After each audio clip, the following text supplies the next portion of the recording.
Welcome to Curious Curious. I'm Nicole Alifanti, one of the founders and the president of the Coalition for Understanding Racism Through Education, and I'm here with one of our board members, Valeska Mancilla.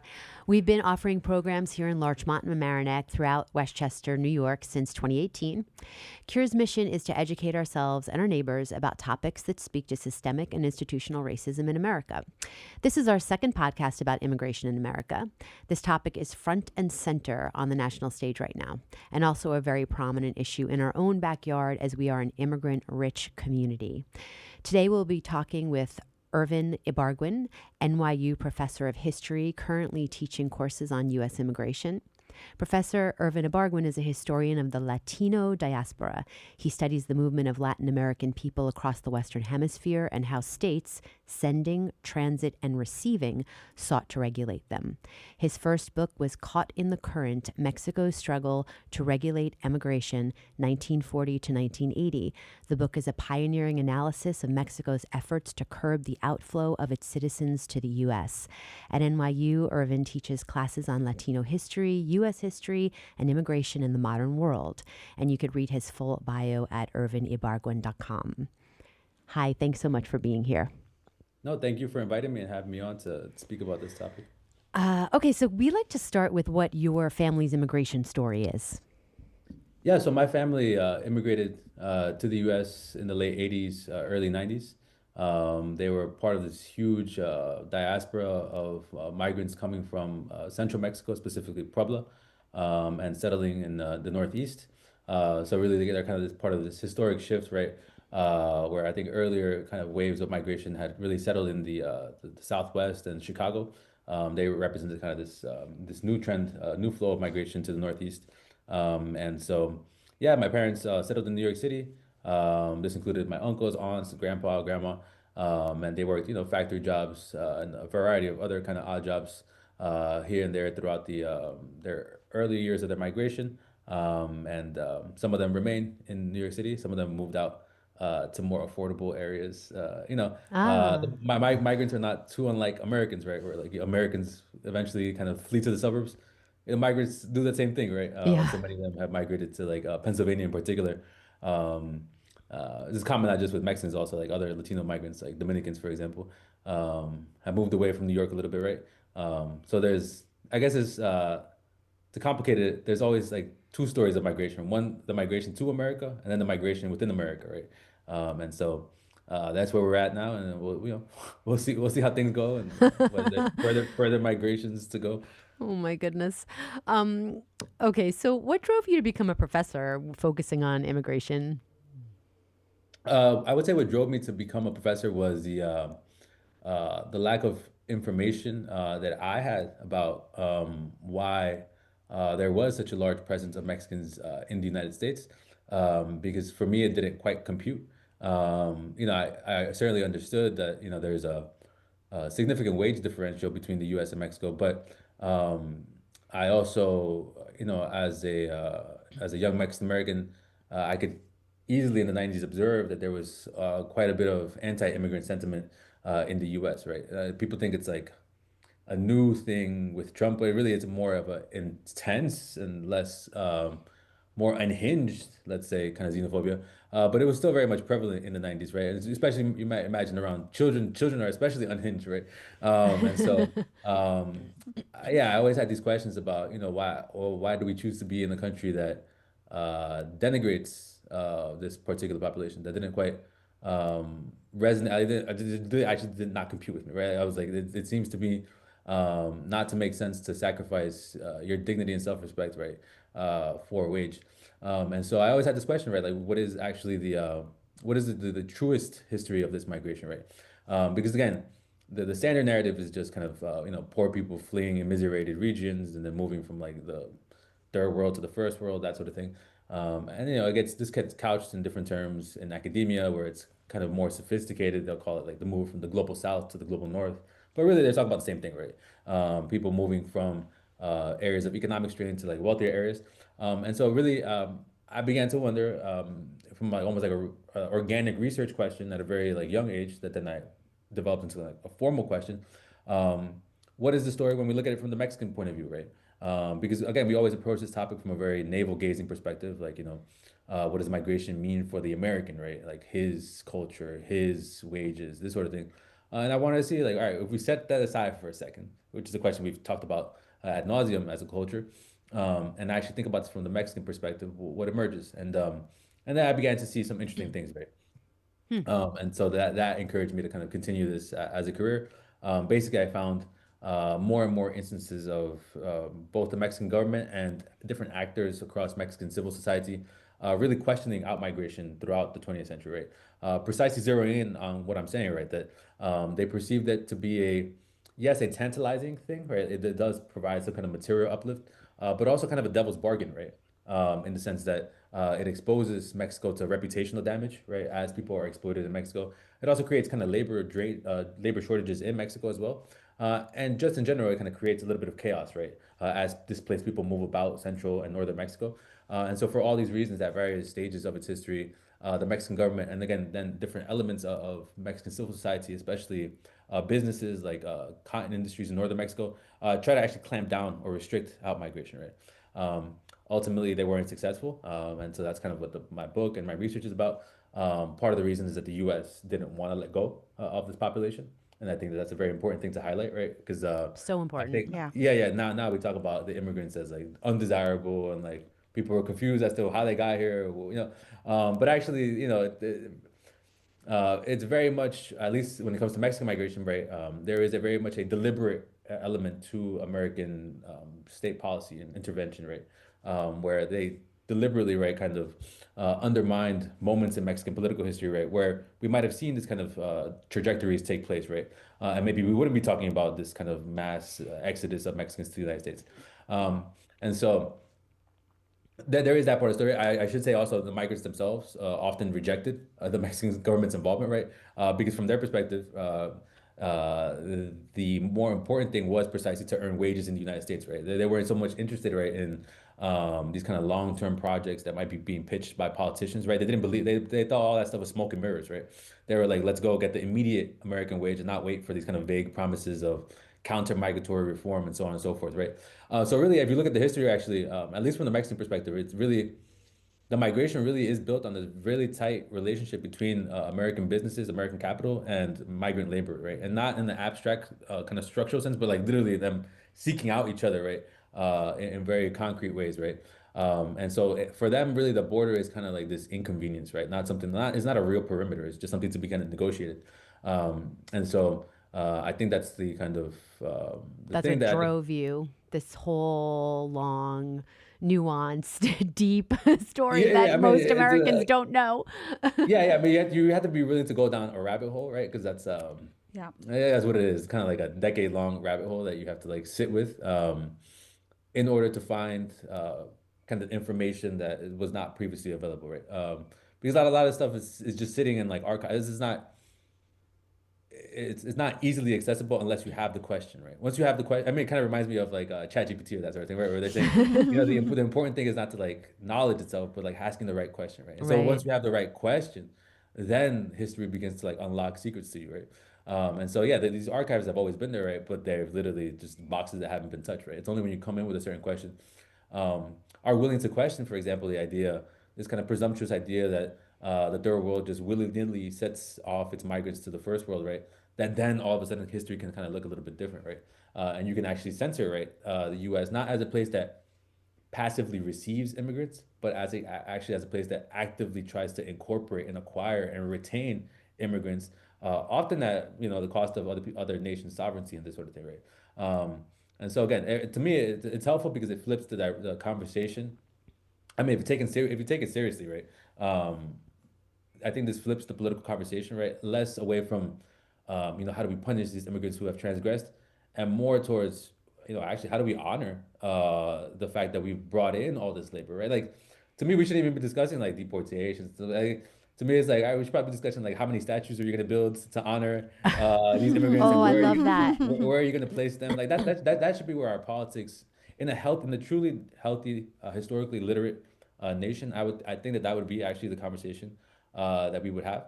But because we're not, that's But I think that's a beautiful way of putting it, is that we're not historically literate. I mean, just to digress, like I founded Cure simply because I'm an Italian American, fourth generation, white now, right? I am white when I check the box. And I was so curious about the relationships between myself and people of color, both socially and personally. And I wanted to understand more. And boy, when you start even just scratching the history of the surface of the history we haven't learned, it's profound. Like just the laws, the policies, the way America shaped whiteness and why. And so it is our country being historically illiterate that has put us in this situation. So I want to take your class, by the way, and briefly, if you could just tell us, like, so you became a professor because of this calling about Mexican immigration, and then you started teaching at NYU in a class you call Nativism and the Foreign Threat in American History. So when I leave that course in the spring, what do I know? What's different about the way I think after you teach that course? I think nativism is kind of typically framed as a very contemporary paranoia, fear of the outsider, that kind of has gripped the United States maybe here and there, like these kind of fever pitch moments in American history. But really, what you see after the course is how nativism, xenophobia, and the drive to exclude the immigrants is really kind of a through line of American history, right? I'm not interested in kind of revising American history to say, this is a history of a country that is completely unwelcome to outsiders, and kind of demonizes them at every step. Because really, it's a history of an ambivalent nation, right? A nation that at once simultaneously tempted to incorporate immigrants for a variety of reasons. And then on the other end is also tempted to villainize immigrants, right? For the kind of the adverse effects that they're argued to have on American culture, racial composition, language, social cohesion, labor markets, et cetera, et cetera. Politics. Um, Yeah. yeah, yeah. And so I think I really try to, um, because I'm working with undergrads, right?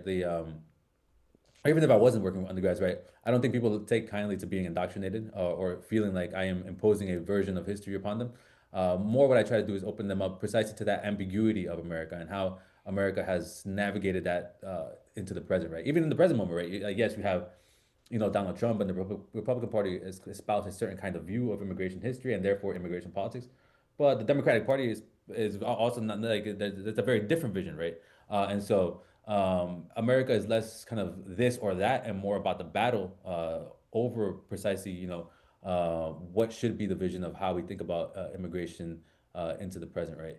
And so I think students are frequently surprised at the way in which exclusion has manifested, not just for people that they understand straightforwardly as being minorities or racialized minorities, because I think most of them are vaguely familiar with like anti-Latino xenophobia or anti-Chinese or anti-Asian xenophobia, nativism. But we spend a good bit of time unpacking, especially in the first half of the semester, 19th century, early American xenophobia towards certain European groups, including the Italians, including Irish people, right? Who very much faced a kind of analogous story, right, of marginalization and demonization by especially white Anglo-Saxon Protestants, right, who did not see them as being their equals, right? They thought that they thought that they were an inferior kind of white, right? That they were, in fact, they often compared them more to kind of being, especially the Irish, being more comparable to the newly emancipated African Americans in the South, right? Arguing that they were more or less in the same kind of capacity for civilization and political belonging, right? And so I think students are surprised to find out just how deeply racialized Italians and the Irish were, and really how it took basically a huge seminal moment in world history, World War II, for that to change, right? And for Italians and Irish to be considered something other than a kind of an ambiguous racial outsider. And so I think the class is informative in that sense. And again, it tries to kind of draw the connective tissue between these various groups so they understand it's not really um, these are not stories that are about like a niche ethnic group, or it really is a story that cuts across America, right?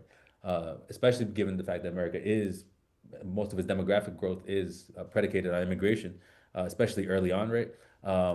Whereas I think many of them sometimes come in to the class, such classes, thinking, oh, we're going to learn about like those people, right? Like really what I'm trying to convey to them is you're learning about, this is about the us, this All is of about the us. we. There's no like they. I mean, lucky you if you end up on the right side of they through history, but like you never know. That's also I guess the thing that I try to leave them with. Really, you actually never know uh, what side of the nativist paranoia you're gonna fall on, right? Yeah. So you know you may feel safe now or based on whatever ideas you have, but social ideas about identity are very malleable, right? And so one should be careful. I think slipping into like Yeah. a very bifurcated thinking of like they versus us and this Yeah, sort of yeah. thing. So, Um, yeah, so I mean, it sounds like you're asking them to hold many things, right? Which again, we have a hard time doing, especially now with social media when it's so easy to be on one side or the other. And also the promise of America, right? I think that's like this ongoing story that's still being written and that still has a promise. And so, I love that. I love that they're going to leave just holding a lot of things and understanding that we really have all been kind of through the ringer here. Yeah, no, no, that's definitely it. And then as we, going in today's age and especially looking at immigration and how it's become more polarized, we often hear people say, why don't immigrants today just like get in line, kind of like how my great grandfather or our great grandparents had done, back in the day and come here, legally.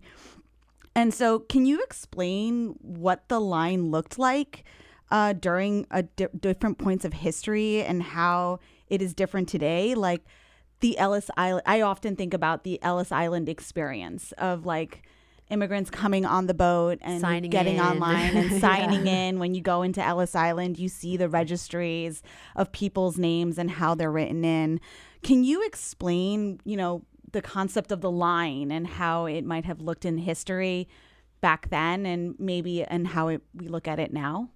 Yeah, I mean, I think it's an important point, right? Because I think for many on the right or those who hold, let's say, more conservative immigration views, um, the kind of the safe harbor that they always go to is to say, you know, I'm not being racist. It's just I'm anti illegal immigration, right? Like I'm anti the wrong form of immigration. I'm anti people breaking precisely the queue or the line, right? And kind of engaging in subterfuge, right, to enter the United States, right? And frequently they'll point then to like their immigrant forefathers or imagine sometimes immigrant forefathers to say, you know, if they could do it, then why can't everybody else do the same thing? And of course, this is where precisely history comes into play, right? Because the whole concept of a line has really shifted dramatically over the course of American history. Kind of at a foundational moment in 1790 with the Naturalization Act of 1790. Basically, the U.S. operated, at least when it came to European immigration, with largely kind of unregulated migration, right? So yes, there was a line, but that was more just of a line to kind of keep order coming in, right? It wasn't a line of necessarily excluding people. The 1790 Naturalization Act essentially allowed people who were deemed free white persons to come into the United States and become citizens of the United States or naturalize themselves after 2 years, right? So it's extraordinarily, right, welcoming to these newcomers who are, again, fall under the umbrella of whiteness. Crucially, the term white is not defined at all in that piece of legislation.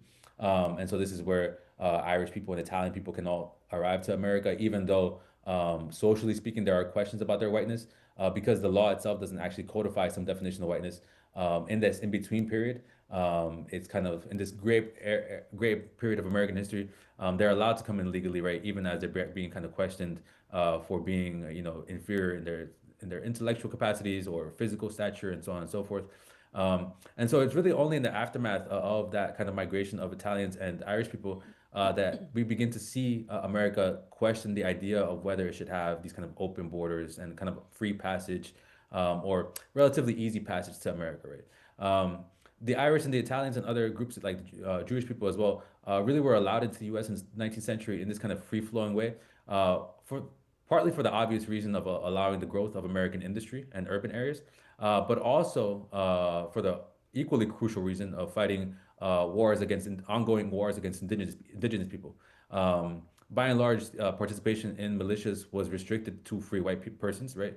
And so you see actually it's almost like Lego pieces, right? The immigration law fits perfectly with the Militia Act, right? Yeah. Because who's going to form your militia? Well, precisely those free white people that you have graciously allowed into your country, right? And so at this kind of early stage in American history, 19th century, right, when America is, yes, industrializing, but still dealing with ongoing indigenous policies like the Apaches, like the Comanches, who basically are the de facto rulers of much of the American Southwest. Immigration is attractive for those reasons, right? And so, again, even though from an elite perspective, there are these questions about the cultural and racial character of the Irish and Italians. They're allowed in, right? And so again, there's not much of a line, but yeah, they're inspected for like glaring forms of disease. So like in Ellis Island, there might be um, they might be sent back if, for example, they're found to have a certain illness like trachoma, which is an illness of the disease related to your eyes and your vision, and therefore your ability to work in the United States. But except for select cases, most of these people were being allowed into the United States. Estimates say that only about 3% of the immigrants who came in through Ellis Island were ever sent back, right? So 97% of people made their way in, right? So this is not Yeah. not really much of a line. It's more like I guess you could say like in the supermarket when you go pay, there's a line, right? But like you know at the end you're gonna be able to go through the line and pay for your groceries, right? Right. Yeah. So it's like it's not really like a not the same thing as what we're talking about in the present moment. But ultimately, what happened by 1924, there are a lot more questions around whether or not it's prudent to have such intense migration from these places, again, especially from Europe, Italy, Ireland. Part of this is that obviously the industrial age had kind of reached its maturity to a degree. The indigenous wars against indigenous people had kind of acquired less importance. The Comanches, for example, had been decimated through a lot of warfare with the United States in the 19th century. And so, really, what became top of mind in this period of 1920s was the looming danger that many more Irish and Italians, especially Italians, would arrive to the U.S. in the aftermath of World War One. World War One had caused mass devastation and havoc across Europe, and so a lot of American elites were worried of even greater influx of Italian immigrants. Additionally, there was kind of concerns about rising anarchism amongst Italian immigrants. So they were frequently associated with kind of or leftist anti-government kind of both ideology and action. And in fact, again, as with most stereotypes, some of it is born or rooted to some degree in truth. So, for example, there was Italian figures such as Luigi Galliani, who settled in Paterson, New Jersey, and he would publish a newsletter called the Cronica Subversiva, right? Where literally he was just putting out this is the newsletter, but there was bomb manuals in there, right? So like how to Oh, make a bomb. jeez. Oh, geez. And Those are so my people, Valeska. Those are my yeah, people. and so like there's a couple of events like in 1919 followers of Galliani actually commit targeted attacks on various high profile figures within the American government and the financial industry. They even try to go for like JP Morgan and stuff like that. They're not successful, but they begin to scare people, right? Because it's like, oh, this guy's willing to kill JP Morgan. They might Oh maybe again God. it's not a great Could be idea. trouble. Again, Could be yeah, trouble. yes, labor aside, maybe Yeah. it's not. I mean, in some way, it parrots a little bit, right? The modern discourse, right? Nativism has this kind of recurrent phases, right? Recurrent phases, right? Where that's part of what Trump says about immigrants, right? The Venezuelans are like so dangerous, they're forming gangs, and then they're gonna break up like the civil order and like this and that city, Yeah, and but so on the and so forth, Italian right? mafia was cool. Yeah, yeah, yeah. Just kidding. And so Yep. yeah, so again, there's this concern about in 1920 there's also they bombed Wall Street. Actually, there's a Wall Street bombing in 1920, Mm-hmm. right? And so again, by the early 1920s, you don't have to be like too in tune with contemporary events, just casual flipping through the radio or like the newspaper, and you would easily think, right, there is actually this kind of menace, this Italian menace, right? And so this is actually what drives the U.S. in 1924 to begin to shut its doors in a very decisive way against migration. Um, and basically, what happens in 1924 in this thing called the Johnson-Reed Act is that the United States, for the first time in its history, imposes a quota on migration, a national ceiling on migration, right? Before, there was no quota. So as many million immigrants as showed up through Ellis Island, they could come in, right? Some years it was 4 million, 5 million, 6 million. It was up to 8 million some years, right? It was just America was demographically replenishing itself with this immigration coming in again to a large degree from Europe.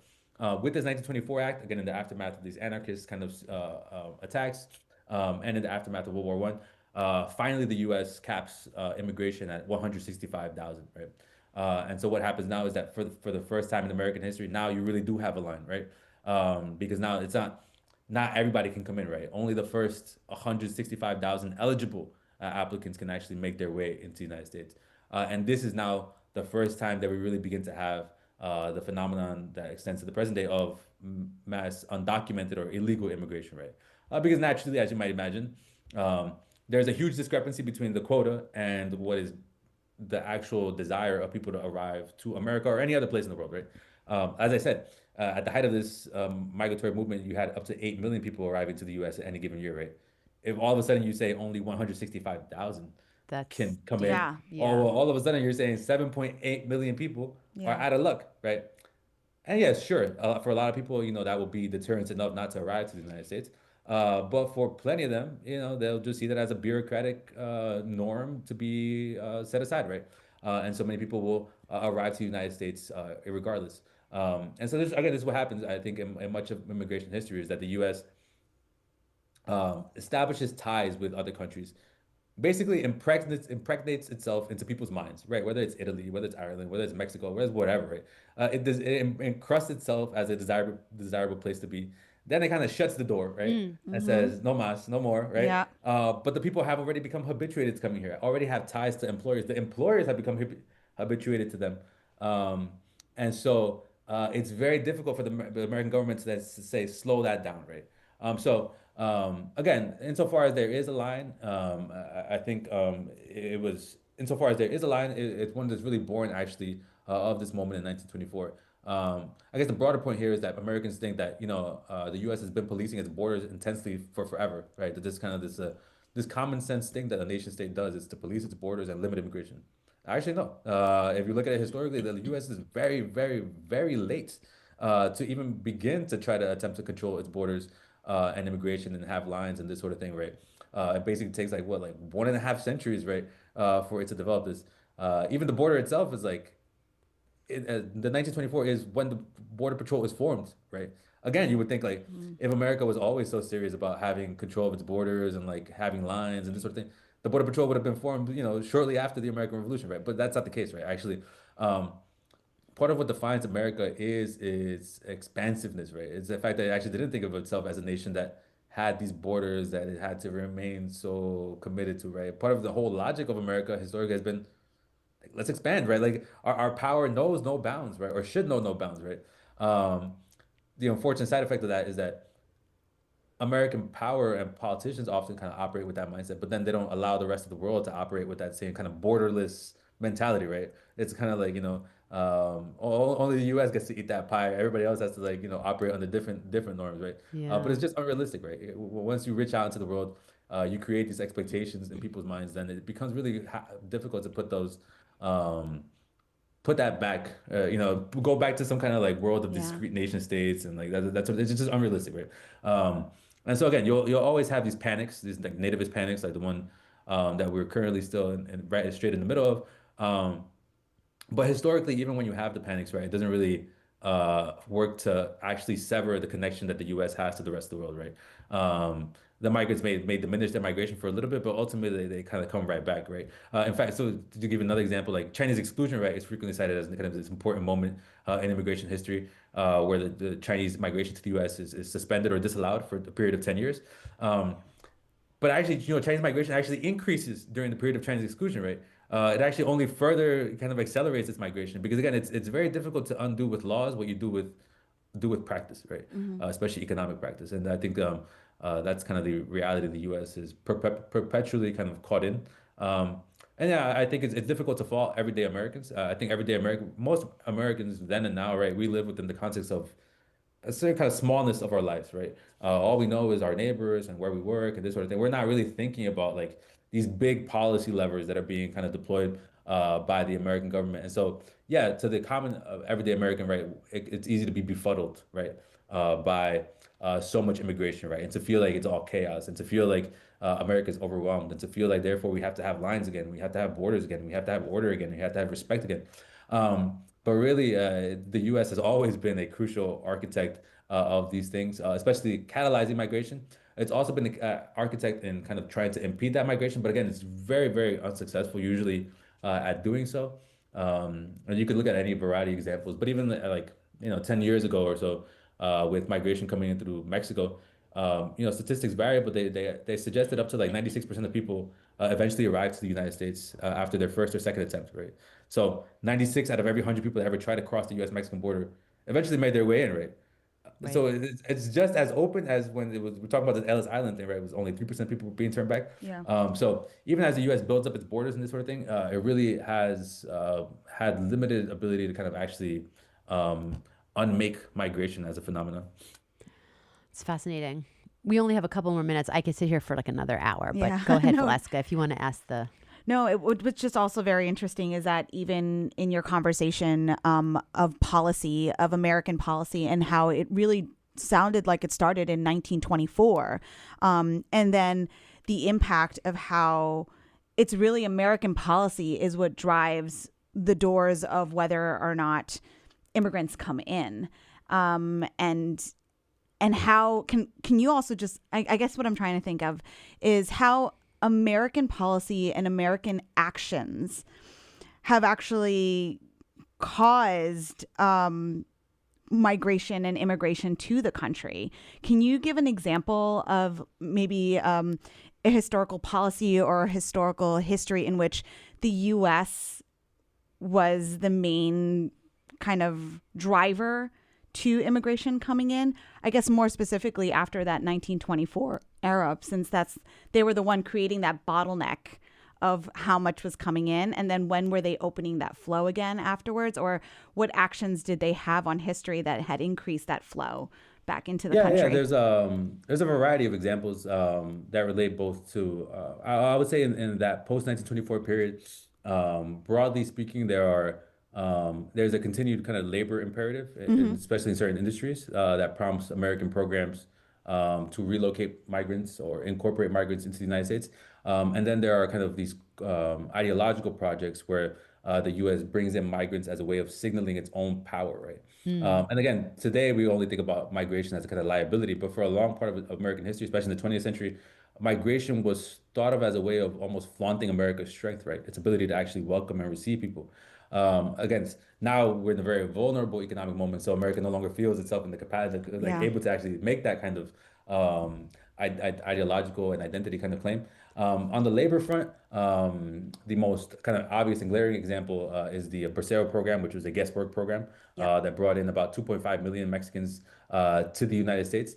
And in some ways, it speaks to, again, very much America's on and off again relationship with migration, the very mixed signals that the nation has. And again, it goes to my broader point that it's hard to think about America as being anti-immigrant or pro-immigrant. It really is a deeply ambivalent nation, right? The guest worker program that comes about in 1942 is explicitly tied to World War II, as American, especially white American men are being shipped off to the Pacific or European theater of the war. American agricultural businesses and interests argue that they suddenly have no farmhands, right? And so they need to turn to somewhere to get this workforce, right? And so they set upon Mexico as the most convenient and proximal source. Mind you, just recently in the 1930s, during the Great Depression, they had deported about 2 million Mexicans from the United States to Mexico. And now, 10 years later, the U.S. knocks on Mexico's door asking for It's unbelievable. So this is very much what your book is about, right, Irvin? Your first book. Yeah. It touches on that stuff. Yeah. We have to have you back just to talk about your book, because I've heard some interviews with you on it and it's fascinating. Yeah. I'd love to be back. So the Bracero program is a kind of a straightforward example of precisely this kind of attempt by the U.S. to incorporate the migrant labor. Then in the 1950s, Mexico tries to wiggle out of it, but the U.S. doesn't let it. It actually declares an open border. It says any Mexican who's willing and able to come to the U.S., you're welcome, right? You don't even have to negotiate with your state, right? The U.S. and there's a bunch of other programs like this. With Puerto Ricans, they also actually sponsor Puerto Rican migration to the U.S. They even help form, departments of migration in Puerto Rico to help relocate people from there to the U.S. And then on the kind of ideological front, the most important migration, I would say, would be those of Cuban refugees, right, in the 60s. The U.S., beginning with JFK, organizes a program called the Freedom Flights, where they literally charter flights for Cubans, especially middle class and upper stratum Cubans who were affiliated with the former dictatorship there, and they bring them over to the United States, especially Florida, to relocate, right? And this becomes a 10-year program. Millions and millions of dollars are invested in it. And again, it's the U.S. is literally not just opening the door; it's rolling out the red carpet, right, Yeah. Yeah. for these immigrants to arrive from places like Cuba. We see this then reproduce and to some degree in other migrations, like Vietnamese migration, for example. There's a couple of refugee programs that are associated with that particular migration. And again, it tries to build this idea, right, that the U.S. Is this kind of strong capitalist nation capable of absorbing people from the unfree communist world, right? And so in that juxtaposition essentially, in some way, migration becomes relatively cost-effective PR for the United Yeah. States. Yeah. Yeah. And again, we've since way lost that kind of tradition. But yeah, the U.S. is not. One would have a hard time seriously studying history and thinking that the U.S. is victimized by the outside, Yeah, I right? was Yeah. gonna say it's almost like it's like the United States is all about immigration. It's also why I find it odd that we're like, let's celebrate Black History for a month. It's like the United States is about Black history. It is like the whole foundation of who we are is about migration. It's about enslavement and what we did to folks here. It's about the indigenous. I mean, it's about everyone and everything and everyone who is here. And I find it fascinating that we keep like siloing all of these groups or all of these issues when really it's everything that makes us. So I think this has been just like a really, really fascinating conversation. I'm so grateful for you. You said earlier, let's talk about what statues we're putting up for immigrants, and I love that. I love the thought of that. Let's leave with something positive, like give us any message to take away, or if you could put up a statue, what immigrant would you put up a statue? Who would that be? Like, um let's end there. I mean, I think rather than kind of exalt one particular migrant, I would maybe have a statue that reflects the varied types of industries that immigrants have contributed to, Mm. specifically like Latino laborers, right? Like because again, all this stuff is like obvious, right? I think um you don't actually have to study history even too deeply. It's almost if Mm-hmm. you just look around, you can immediately palpably feel, right, that actually immigrant labor undergirds so much of what America is about, right? So much unacknowledged immigrant labor is kind of underpins America.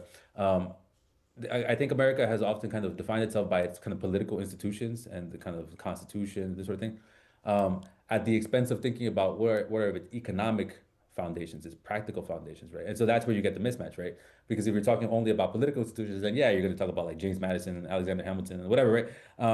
But if you're talking about economic foundations, then you actually have to the memory circuit runs through a different place, right? It actually runs through the plantation South and all the way to the present, like, fields and camps of workers in California. It's a different kind of America, right? And so I would have a statue that has everything like, Uber workers, like Grubhub delivery guys, Yes, Yeah. and like, yes. The the chefs essential and workers who we made the, heroes during COVID. And yeah, yeah, more, the chefs who work in like these kitchens, like, it's the intense neighbors we heat in the back see. there, multiple hours a day. All these people that we know, right, are definitely here, right? Yeah. Even if they're not really in the shadows. We literally all interact with them. We all know that part of the reason why. I mean, I know inflation's through the roof, but insofar as any of that is even like remotely cost accessible today, it's actually because the immigrants help subsidize it with their labor, right? Yeah. So I would have a statue, reflecting all that. I think, um, in some ways, I mean, I am sympathetic to the lack of historical information at times, but I think one also has to be a little bit obtuse at times, right, to not see, right, all that labor, right. I think there's a deep hypocrisy in it, and I guess I'm older now, so I'm accustomed to it, but I do hope Americans wake up and realize that there is another way of actually dealing with this labor, with the immigrant presence. Then again, it's not so much about how do we secure our borders. I mean, the record is clear that actually, insofar as America has become an economic powerhouse, it's actually because if you allow those immigrants to thrive, right? Actually, it's kind of a tide that lifts all boats, right? Yeah. I think we live in a very much a scared moment in a zero sum society, right? Where like, Yes. they're going to take our jobs, right? Okay, but I think if you study history, right, especially the history of this country, part of what's been it's kind of it's forced decade after decade, has been the way, and its capacity for reinvention has been the way in which select immigrant groups either subsidize certain industries with their labor, or in which they innovate and drive certain industries, right? I mean, we haven't talked about like skilled workers, but like, they're a big part of like, especially this more technological driven world, kind of how it's created surplus value for corporations. So yeah, I would have the statue for those workers in every state, in every single state. Exactly. No, it's celebratory, and yeah, and I hope that we move through this time and we really start looking at ways to build this country with compassion and inclusivity and realizing yes, that we're all just a community, yeah, and we are neighbors and an ecosystem. Exactly. We're going to wind it down. Irvin, Ibarguen, thank you so much for being with us. We're going to have you back just to talk about your book. And please take care of yourself in these times. We'd like to thank the Curious audience. I'm Nicole Alifanti, and this is Valeska Mancilla. Hi. The podcast was produced at LMC Media in Mamaroneck with studio manager Astrid Rivera. Our opening and closing music is by me and Carrie Hopwood. And our episodes are prepared by the whole team. And you can find transcripts, resources, and actions with each podcast at learnwithcure.com. Stay curious.